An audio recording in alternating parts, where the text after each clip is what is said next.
Hi there, David Perrich here.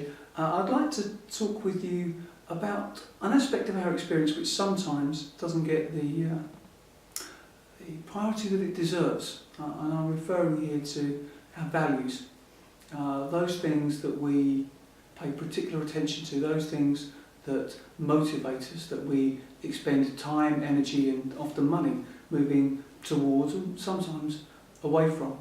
Those things that give us a sense of direction and ultimately a sense of purpose in whatever aspect of our lives that we're looking at, be that home, family or in career terms.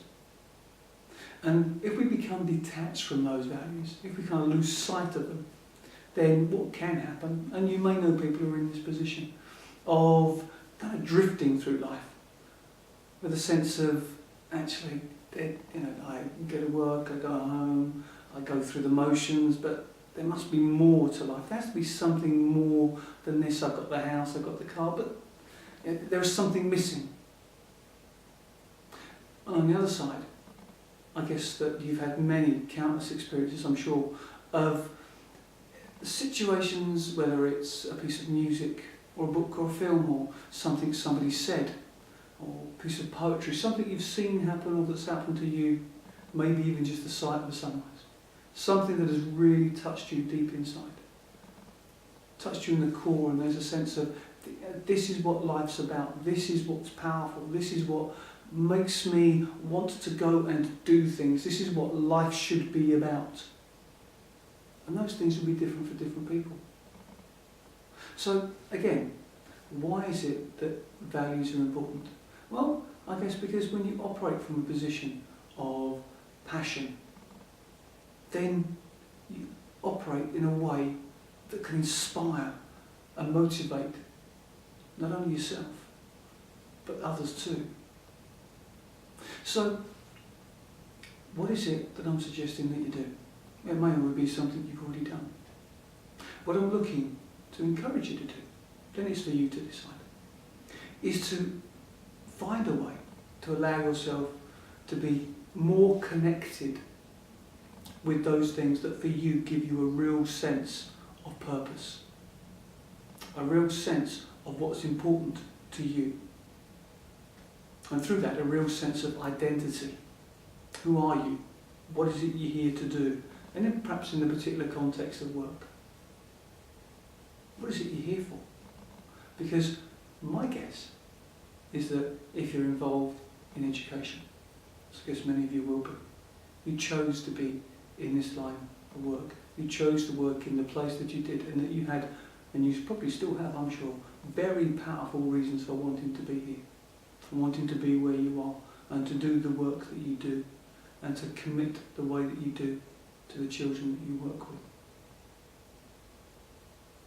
And yet sometimes we can become detached from that. So reconnecting with what's important to you, and then sharing what's important to you with others, so that they can assist, if you like, in firing off those hot buttons, if you like, that really fire you up and get you motivated and operate in a way which allows you to be a great example to other people, to inspire and motivate others. But it's also got to be useful. So I'm going to suggest that you answer a couple of questions, because sometimes people get detached from what's really important to them. There's a couple of fun questions just to see where they go in terms of assisting you, assisting others, and get to the core of what's important to them. They're nice questions. First of all, I'd like you to just imagine that it's a rollover lottery this week, and guess what? That's right, you've got the winning ticket. £15 million, all yours.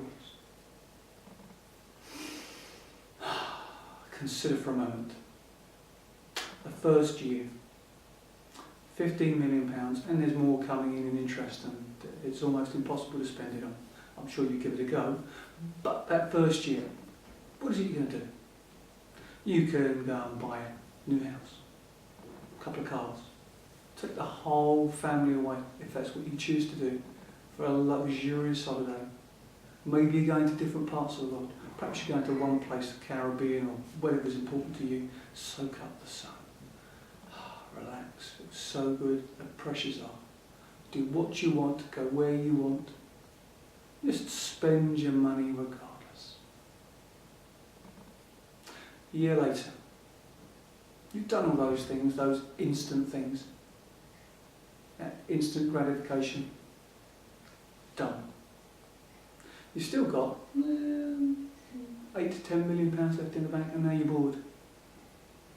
So my second question is, having had all the money that you need and still got plenty in the bank, having fulfilled all those instant experiences, those instant gratifications that perhaps you would have thought before were really important to you, that you must have, what now? What now really excites you? What now will be enough to get you springing out of bed at 6, 6:30 in the morning, ready to go to work, wanting to go to work? What would that be? And what else? And what else? Because finding the answers to that question and holding on to those things that really excite you, that really inspire you, those are the things that will give you the energy to live the life that you want to live. Live through those and you'll be inspirational and motivational to all those around you. But as I say, don't keep those things a secret. Share them with the people around you. Find out what their values are, what's really important to them. Once they come up with those, you might want to probe a bit further. Perhaps you could probe your own answers to the questions I've just asked and ask some further questions. So you've got those things that are important to you or important to someone else. You could ask one or two of these other questions. And how is that important to you? And what will that get for you? And who will you be when you have this, then this, then this? And what will that get for you? And by following those questions through, in a gentle and supportive way, you'll allow the person, whether it's yourself or another person that you're working with, a colleague perhaps, or maybe even a student, find out what's really, really important to them at the highest level. And knowing that, you can satisfy that and really inspire and motivate. If you can find out, if you work in a school, find out from students, find out from your colleagues, what is it that really motivates them? What is it that's really, really important to them? And why is that important? And why is that important? And what does that get for them?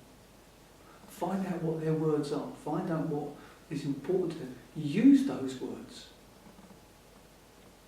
Because when you do, you will release a flood of energy, a flood of motivation, and people will be inspired to move forwards.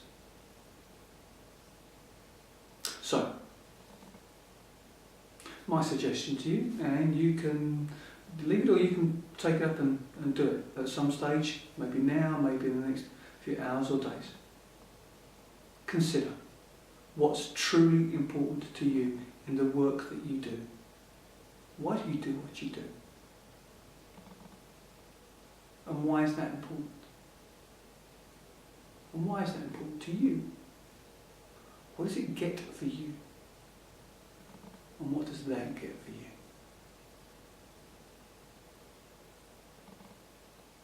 And each day, you could, if you chose to, frame your day. Set it up. How is what you're going to do today going to move towards one of these high-level values that give you your identity and your purpose. Fix your day, fix your life around meeting these higher level values, and you will live the life that you want. You'll inspire yourself, and in so doing, you'll inspire those around you. So, play, experiment, and enjoy.